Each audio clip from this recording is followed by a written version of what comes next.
شاء الله الأمور طيبة، وهو عند رب العالمين له تحت رحمة. إذا صرنا إلى ما صاروا إليه. أبغى شيء ما في منه. إيه.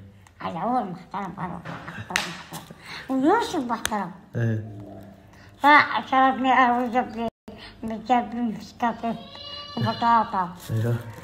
شو بدي أهل من هيك؟ مترفع الشيخ عزيز مترفع. طبعا عزي اخونا يزن هو كان اقرب انسان حق عزيز. عسى الله عزاك اخوي يزن. شكر الله سعيكم وجزاكم الله الف خير. كل من عزانا ما لنا الا ندعي له بالرحمه، الله يرحمه ويجعل مثواه الجنه.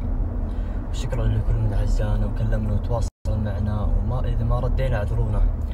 بخصوص عزة عزيز الله يرحمه قبل لا يتوفى موصيني انه ادفنه في بلده عند اهله، فان شاء الله بنودي عزيز عند اهله وندفنه عند اهله. ومنصور ما قصر، خلص كل الاجراءات. الله يعطيك الف عافيه، والله يكتب اجرك يا ابو منصور. ادعوا له بالرحمه وسامحونا، وما يريد منكم الا الدعاء. الله يرحمه. الله يعطيكم العافيه، وشكرا لكل من عزانا، شكرا لكل من دعا العزيز. الله يرحمه ويجعل مثواه الجنه. سبب وفاة عزيز الله يرحمه ما كان في شيء نهائيا. أزمة قلبية الله يرحمه، وقف قلبه وتوفى الله يرحمه. طبعا القصة أن عزيز ما في شيء أبدا، عشان ما يكون في تأليف من الإعلام. عزيز ما كان في شيء نهائيا.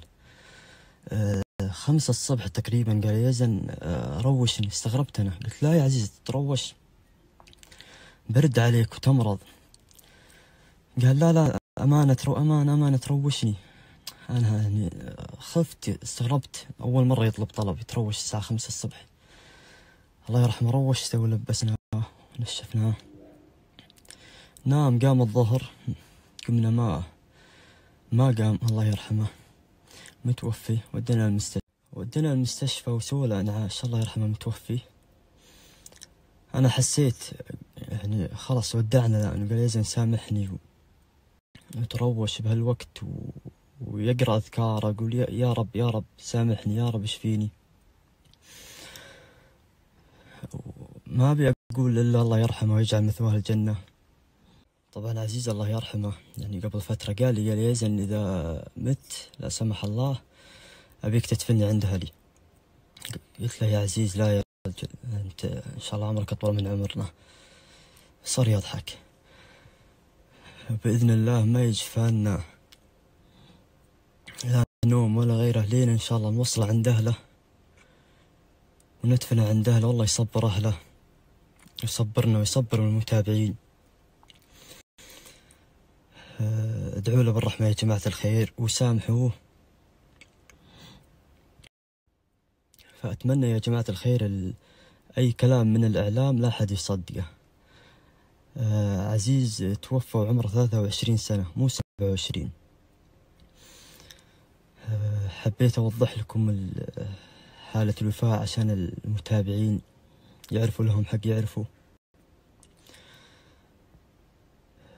الله يرحمه ويجعل مثواه الجنة. عزيز إنسان ما ينوصف، إنسان ما ينوصف. خسارة كبيرة علينا كلنا.